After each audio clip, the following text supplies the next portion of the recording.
महान अर्थशास्त्री और भारत के पूर्व प्रधानमंत्री डॉक्टर मनमोहन सिंह अब हमारे बीच नहीं रहे। 26 दिसंबर रात 9:51 पर एम्स में उन्होंने इस दुनिया को अलविदा कह दिया। वो लंबे समय से कई तरह की बीमारियों से जूझ रहे थे। पद्म विभूषण से सम्मानित डॉक्टर मनमोहन सिंह का इस समाज, इस देश और इस दुनिया को योगदान अब भुलाए नहीं भूलेगा। उनकी उपलब्धियों के बारे में हमारी ये छोटी सी कोशिश आप जरूर देखिए।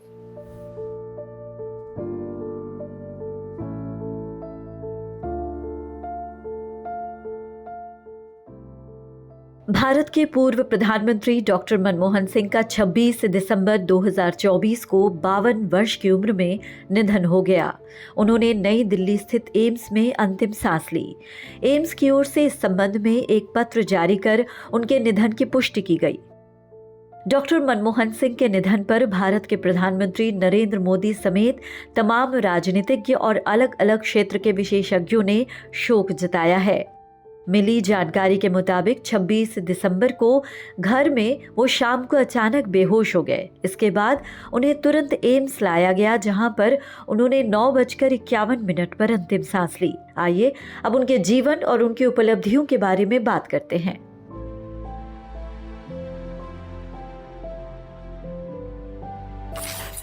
सबसे पहले उनके जन्म स्थान के बारे में बात करेंगे।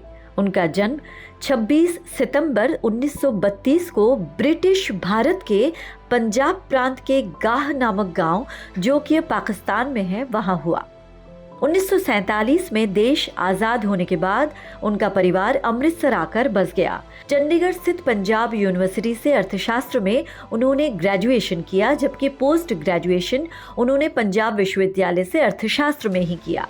जबकि उच्च शिक्षा उन्होंने कैम्ब्रिज विश्वविद्यालय से अर्थशास्त्र में की, जहां 1957 में टॉप रैंक के साथ इकोनॉमिक्स प्रोपोज उन्होंने पूरा किया। साल 1962 में ऑक्सफोर्ड विश्वविद्यालय के नेफिल्ड कॉलेज से अर्थशास्त्र में एचडी यानी डी.फिल की उपाधि हासिल की। उनका शोध India's export trends and prospects for self sustained growth Bharat की व्यापार नीति पर एक महत्वपूर्ण दस्तावेज बना।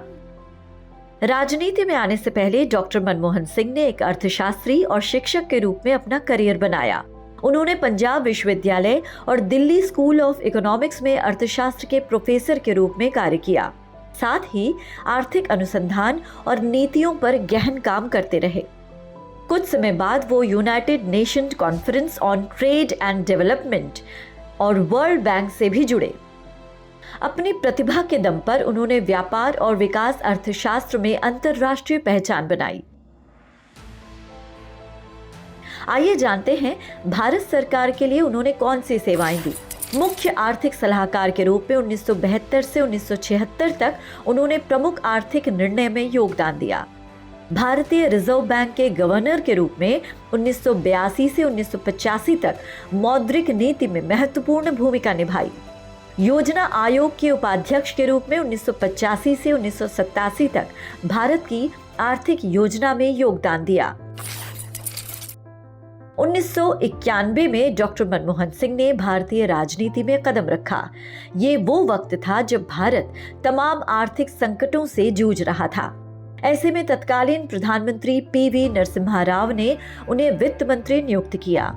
इस पद पर रहते हुए उन्होंने भारत की अर्थव्यवस्था में सुधार के लिए ऐतिहासिक कदम उठाए। डॉक्टर मनमोहन सिंह ने भारत की अर्थव्यवस्था को वैश्विक बाजारों के लिए खोलने के लिए उदारीकरण सुधार लागू किया। साथ ही उन्होंने लाइसेंस राज खत्म कर निजीकरण और राज्य नियंत्रण में कमी की। डॉक्टर मनमोहन सिंह द्वारा विदेशी निवेश को आकर्षित करने के साथ ही निर्यात को भी प्रोत्साहित किया गया। डॉक्टर मनमोहन सिंह ने भारत के 13वें प्रधानमंत्री के रूप में लगातार 2 कार्यकाल पूरे किए।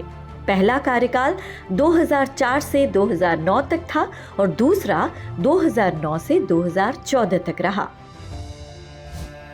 भारत सरकार की ओर से 1997 में उन्हें भारत का दूसरा सर्वोच्च नागरिक सम्मान यानी पद्म विभूषण प्रदान किया गया, जबकि कैम्ब्रिज और ऑक्सफोर्ड सहित कई प्रतिष्ठित यूनिवर्सिटी से उन्हें मानद डॉक्टरेट भी मिला हुआ था। इधर बीच वो उम्र संबंधी कई बीमारियों से जूझ रहे थे।